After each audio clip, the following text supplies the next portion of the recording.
There is a quiet war many people fight in the middle of the night. When the world is asleep and silence wraps the streets, a different hunger rises, not in the stomach, but in the mind.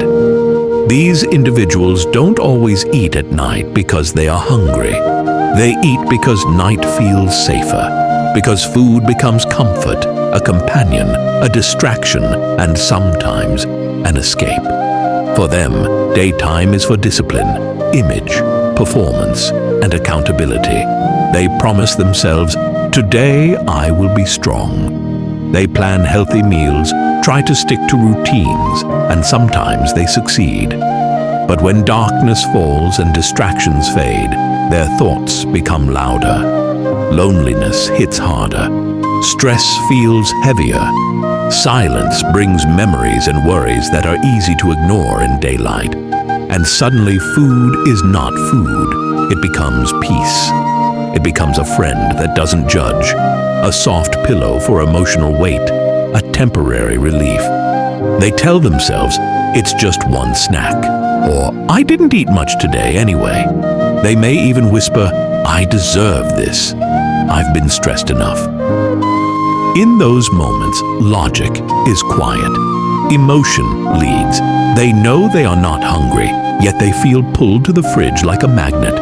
Some describe the feeling as automatic, like sleepwalking except fully awake. The kitchen light becomes the only light in the house. The chewing becomes a lullaby to their anxious mind.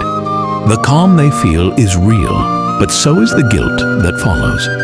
Because after the last bite, regret often arrives. They lie in bed thinking, "Why do I do this? Why can't I control myself?" They feel weak, embarrassed, misunderstood. And the next morning, they promise again, "Tonight will be different." But night comes again, and the cycle repeats. Not out of greed, but out of emotional need.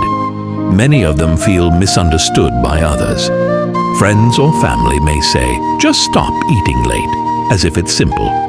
Society often labels them as undisciplined or greedy.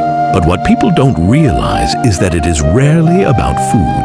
It is about soothing stress, easing emotional discomfort, filling emptiness, fighting intrusive thoughts, quieting internal noise.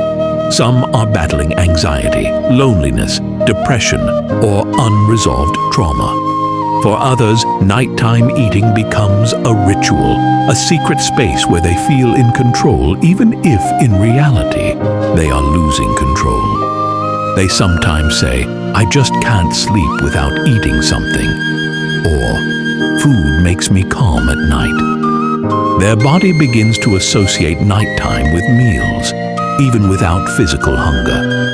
Over time, the brain learns to expect that reward, releasing dopamine, the pleasure chemical, at night. And once the brain forms this habit loop, breaking it becomes harder than most people assume.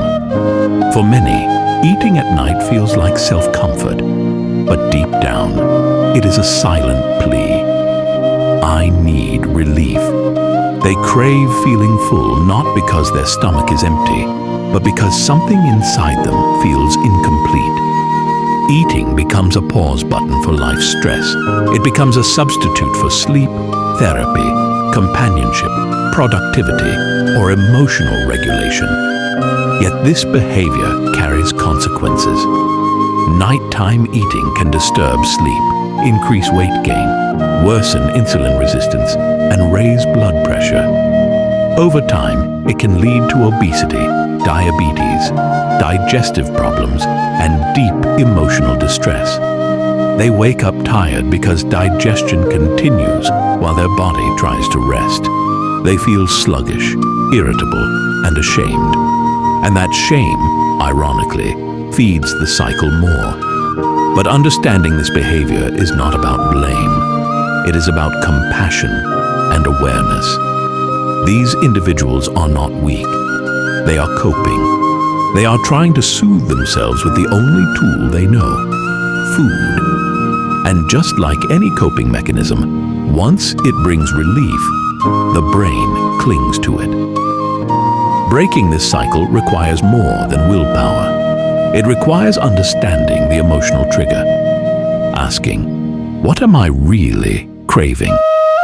Sometimes the answer is peace. Sometimes it is safety. Sometimes it is connection, love, reassurance, or rest. When they start acknowledging these needs, they can address them differently. Solutions exist, but they start small.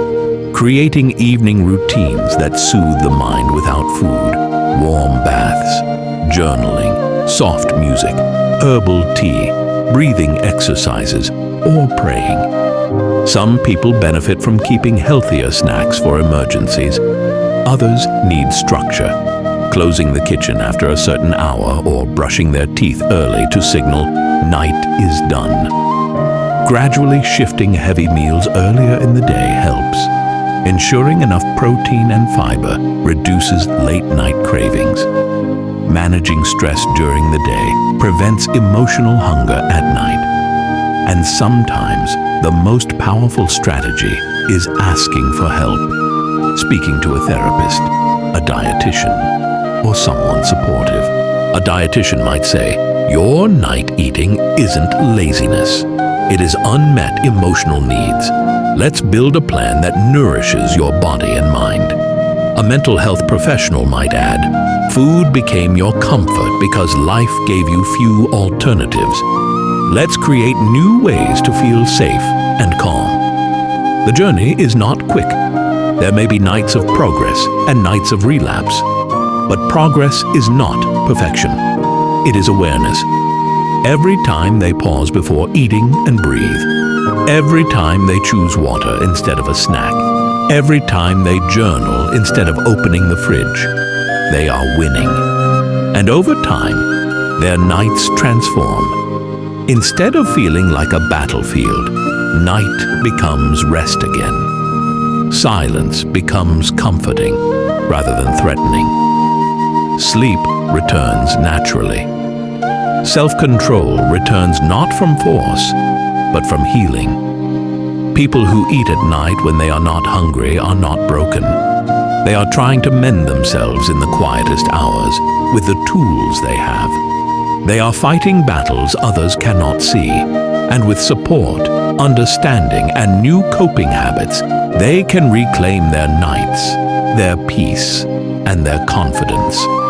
Because the goal is not just to stop eating at night. The true goal is to feel whole again, emotionally, mentally, and physically. And everyone deserves that kind of wholeness.